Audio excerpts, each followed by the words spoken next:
Welcome everybody. This is the board's presentation about the Stewardship Pledge Drive. And we are excited for folks to joining us online and here today to find out a little bit more of the background detail of what we're doing with the Leap of Faith campaign. And I'm Carmel Shields, she, her pronouns. If you haven't met me yet, you will. So I hope everybody has a little handout. Most of the slides are representative of the handout, so it'll be very straightforward.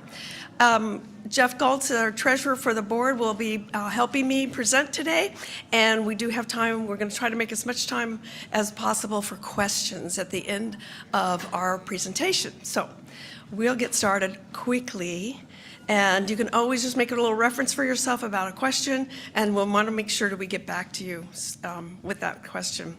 So, in January, and a little bit before, the staff starts looking at the new fiscal year. And with that new fiscal year, the plan is to identify the needs of the congregation, needs of the program areas, and start developing the budget.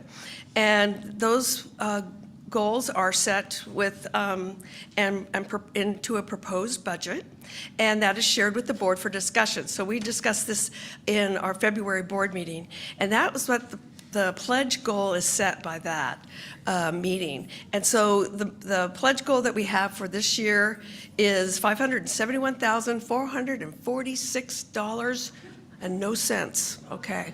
So we want to make sure that we wanted to have a very ambitious goal this year, and you'll learn more about why today. And then we also wanted to touch the lives of folks that are kind of on the layers of programming. There might be parents in the with young children that don't come really often. We have people that come to classes, and that's their entree into our congregation. We also have those folks who have pledged before, we lost track of them or whatever. So we're really working the data, and Karn has been fabulous in working that. So we set a pledge goal of 300 pledgers. So that's an ambitious goal as well. So we didn't want to go to the same folks over and over and say just more,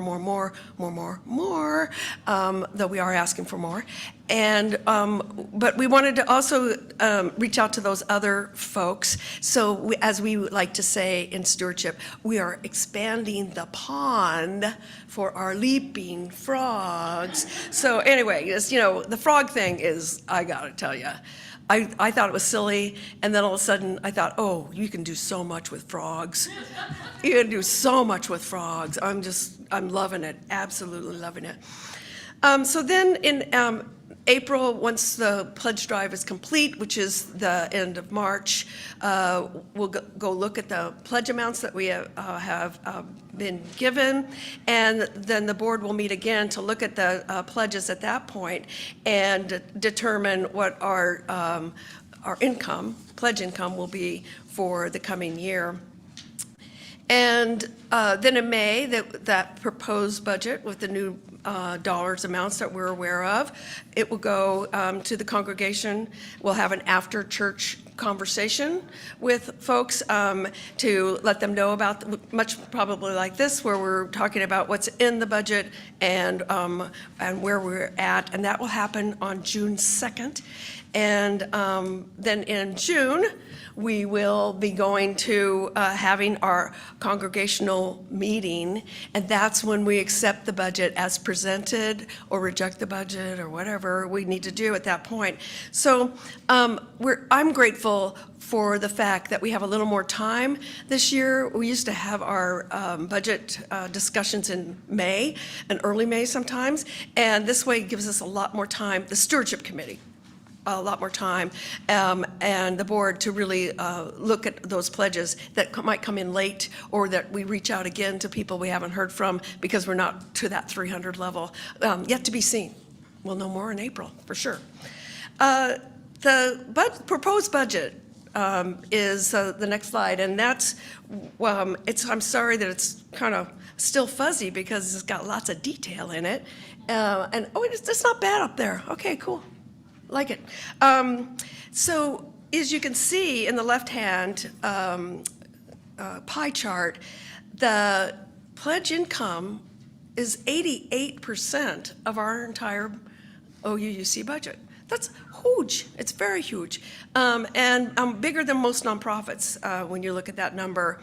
And the rest of it is share the plate. We actually share the plate. So only half of the what do I want to say? Offerings. Golly, I've been a UU too long. I can't even say the word offering anymore. Okay, woo. Okay, transformation. Yay! Okay, the offering stays with the congregation and then goes to a nonprofit, and most of you are probably aware of that. Then our auction income is only 3%. E-sales, we're grateful for the e-sales that are happening with Susan Dodson, and that's 2%, which is great. And then there's other income, those bequests or legacy gifts or other rentals, all kinds of things that can happen, that are in that small category. So that's the income side. The expense side is broken up by ministry, and this does include our staff salaries as well.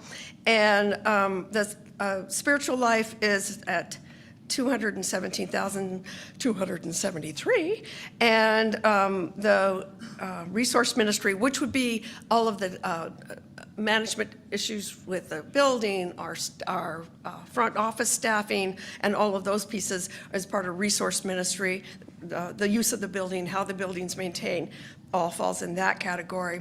Faith in Action is a small part of that budget of $22,275. And then our community and faith development, I think it might have grown a little bit this year, and that's because we're doing more there, and that's at $144,869. So as you can see, our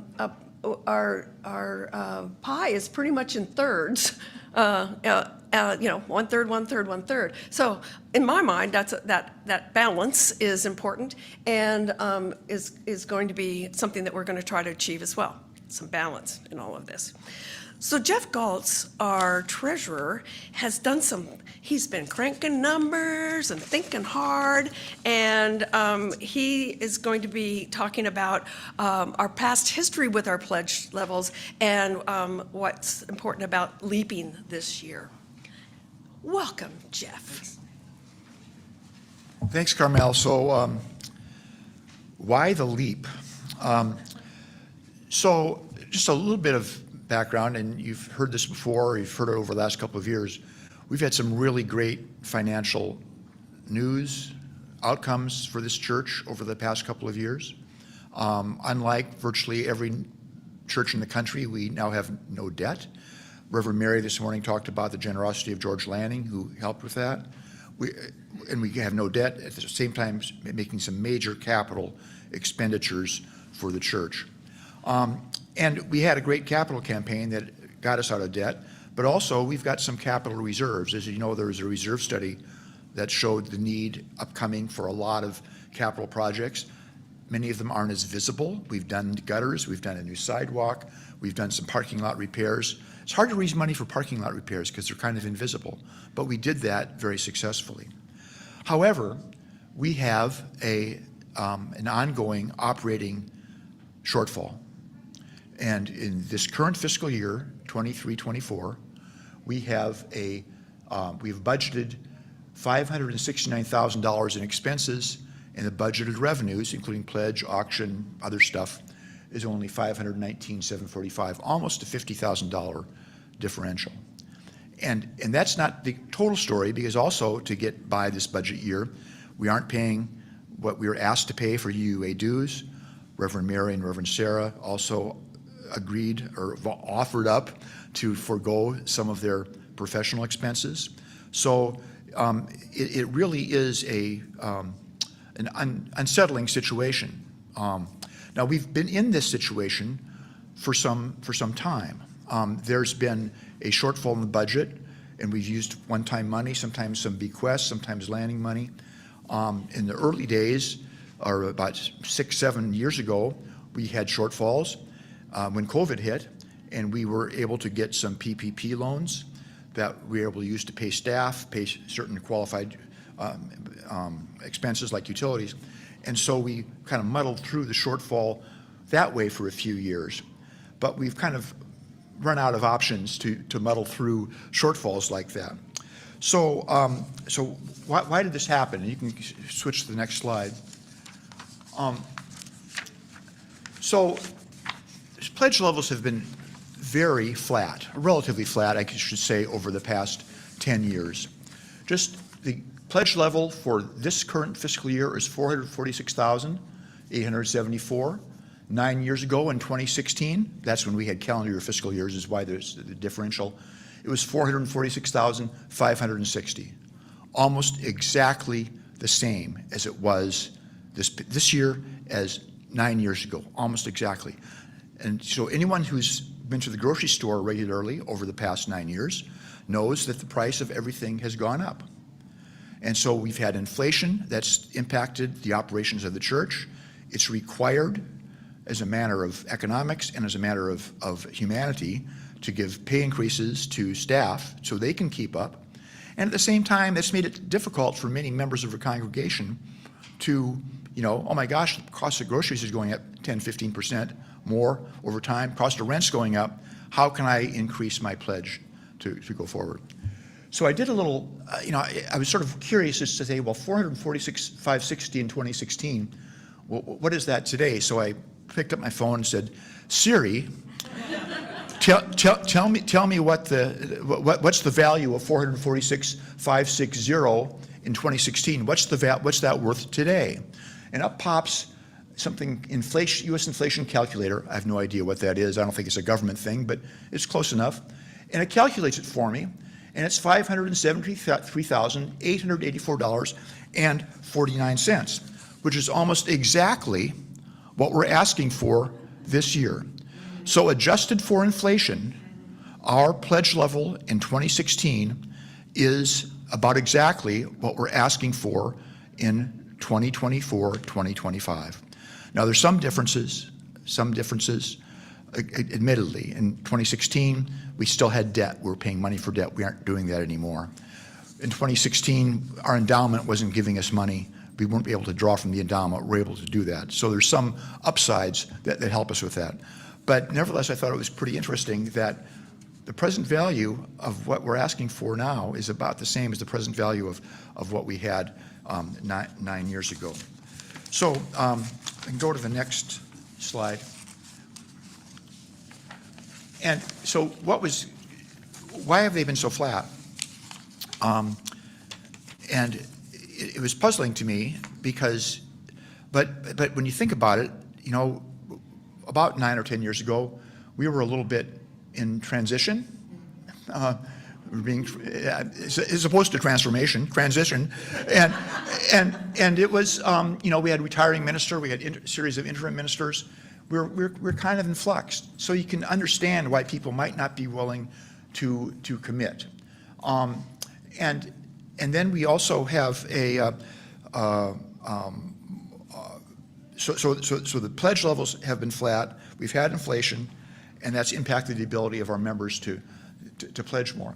The graph at the right, it just gets a little bit squished, so it isn't quite as dramatic as it's in a different scale. But the red line is pledges. And you'll see that going back 25 years or 24 years, we've been going up. And then around 2015, it stopped going up.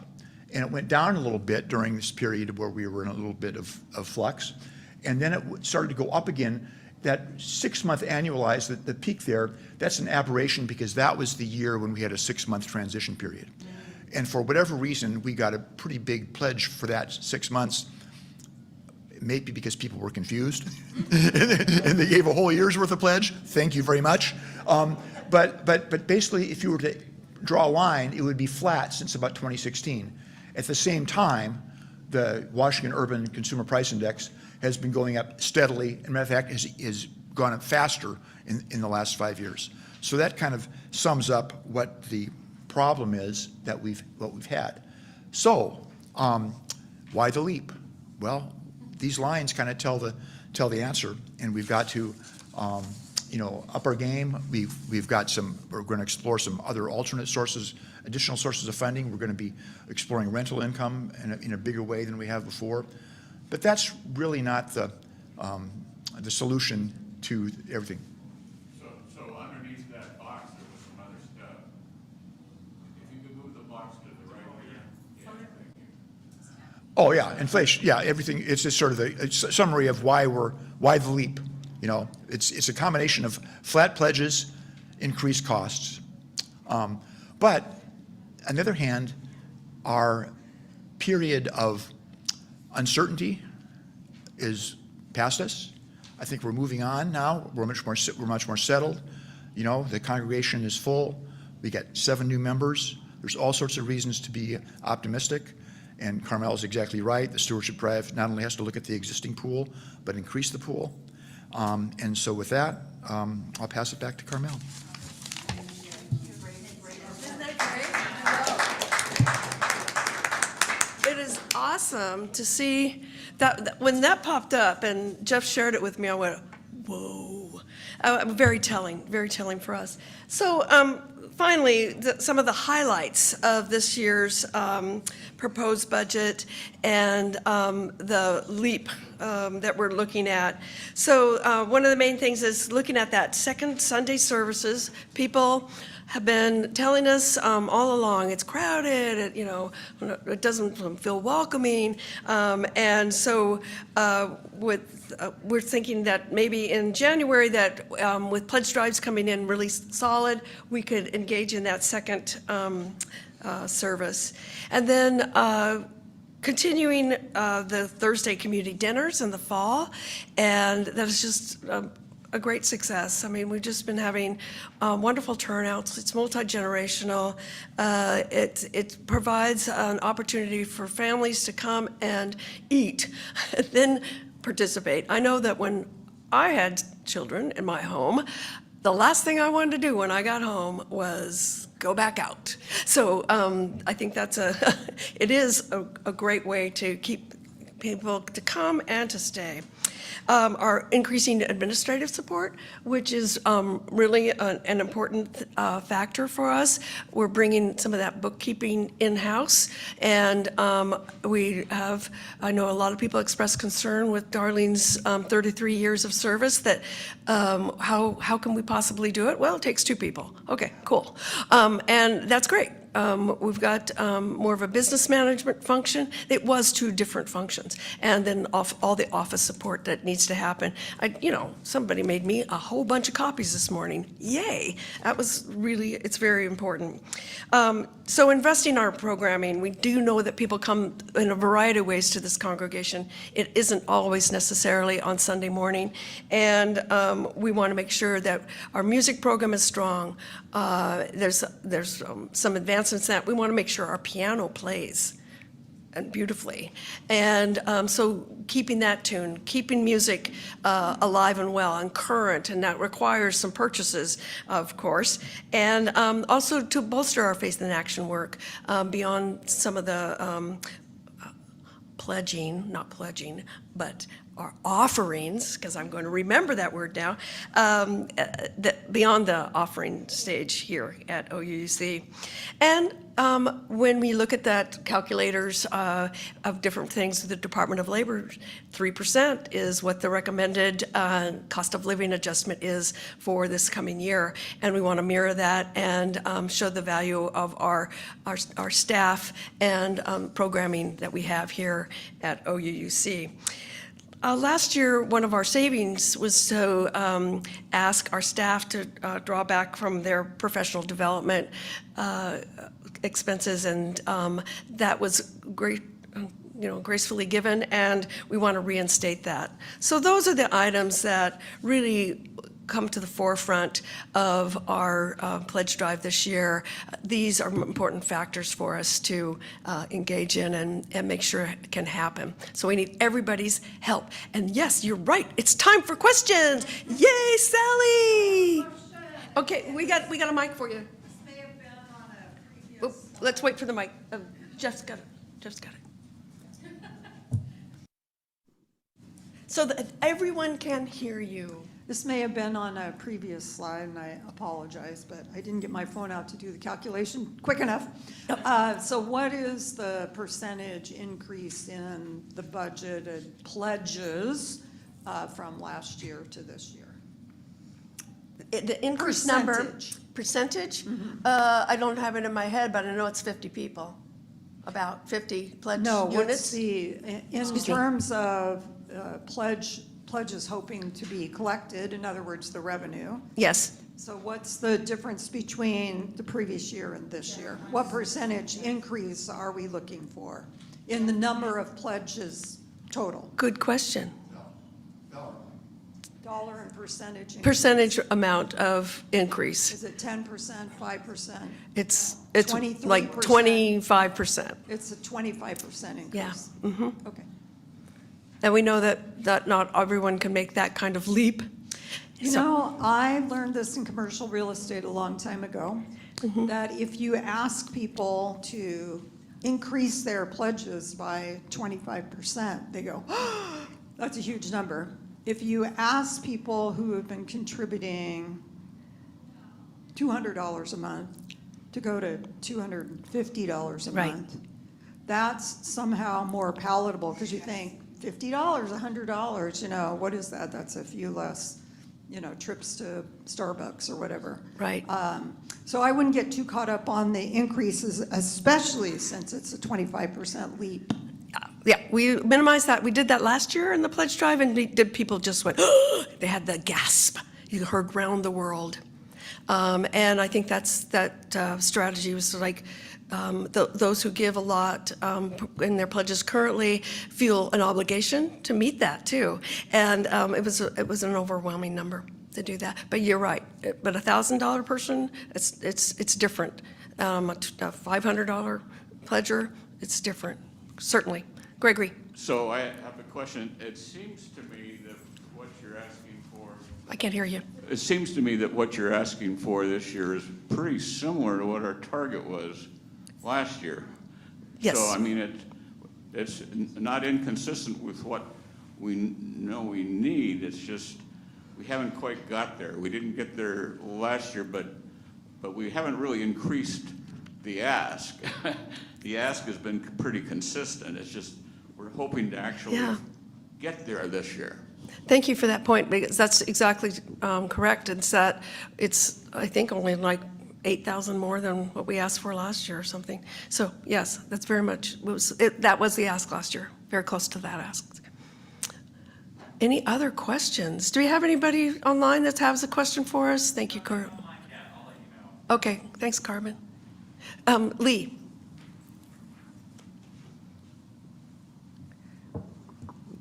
Would you please share with us the strategy that you developed for the congregation to meet this new challenge? Your outreach into the community, the messages that you've been sending to the community, what is that outreach statement? So in my mind, and who I am, and grateful for those who go along with me, Zoe and Tammy, and Karn, that it's a lot of community building. I think that where we lost a lot of ground this year, in previous years, I mean, we've lost ground in the last 4 years because we were all isolated from each other. And with those people online, how do we make sure they feel part of what's going on in this building on an ongoing basis? So there was a lot of community building aspects to this year, and that was all done in February. We met with, but thank you for the question, because I love talking about this, you know I do, that we met, we had 11 hosts identified, and we had 9 that happened, And we did the online one, thank you, Sam, and thank you, Susan, so we could include as many people as we could, and just have those conversations about, positive inquiry. It's like, what do you like about this congregation? What motivates you? What keeps you coming back? And those questions of just really soliciting those the reasons why this community is so important to us and what we value in this community. And so just doing that process was, for me, very enlightening. And some people even wrote comments down, Joe, I think, probably verbatim. And that's such great feedback for the board.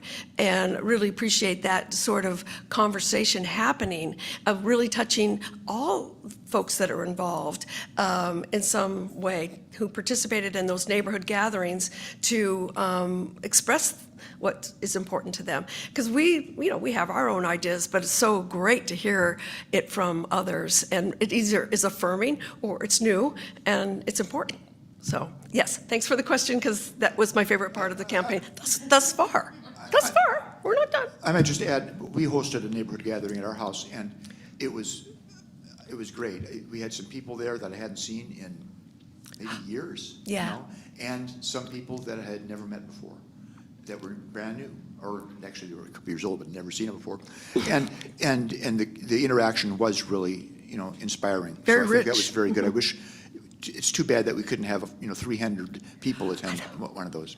Pardon me? We're working on it. Okay, and just one thing I didn't mention in my little pitch there, but why we need the LEAP. The other big factor, in addition, that's contributed some to the flat pledges, but also the increased expenses has been COVID. And I was reminded, because it's in two ways. One, it costs more to be online, additional, and thankfully we're able to do that. And it kind of just changes the dynamic for a number of people. So a number of people aren't as touched and as connected when they're sitting on a Zoom screen drinking their coffee in their bathrobes. So The more we get together, the happier we will be.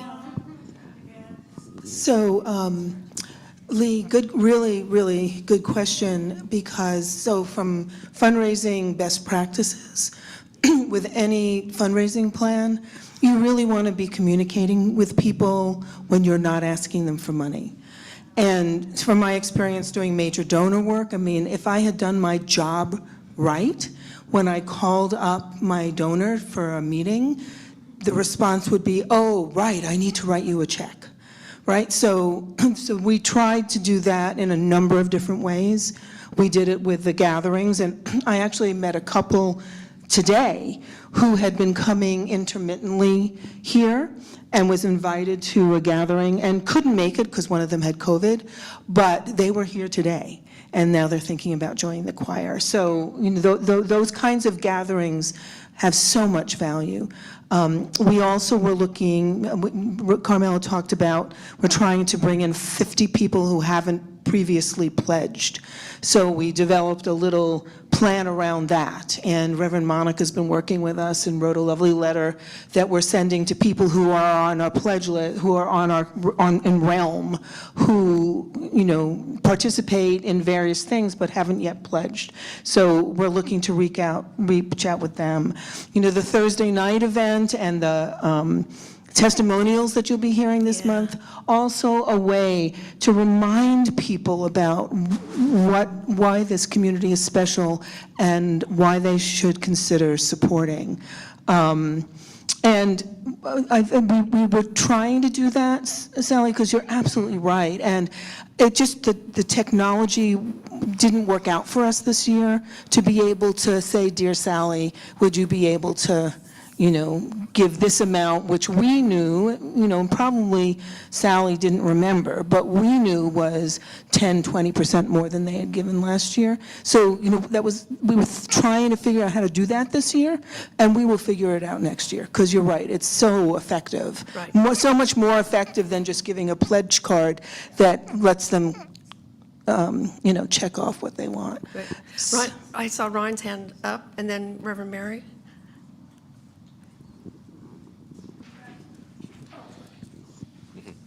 So I was hoping for a little bit of basic information about the size of the membership and the people who are coming and how often that happens. So when I don't know if anyone has this off the top of your heads, but how many people are part of OUUC right now, and how are the Sunday attendance numbers? Because the basic question that I want to get to is, if everyone who is a member or regularly attends contributed, what would that dollar number be for average participant? Right.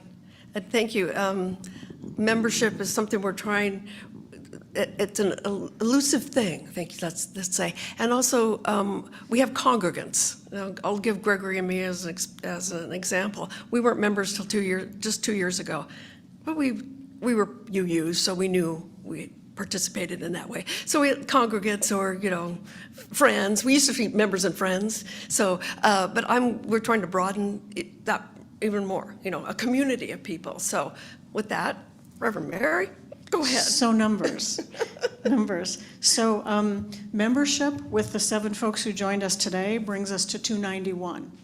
Last year, we lost a bunch of folks. Yeah. And it was interesting, one of the messages we got was, oh, we're done with COVID, I don't need you anymore. Oh. Right? Because, we were stable for some folks. Some people were angry about being asked for money. There were lots of reasons, right? So we're at 291 for membership. So that's individuals. We have, 249, 246 pledging units. Some of those are couples, so 249 households that pledge and support. They might be members, they might be friends.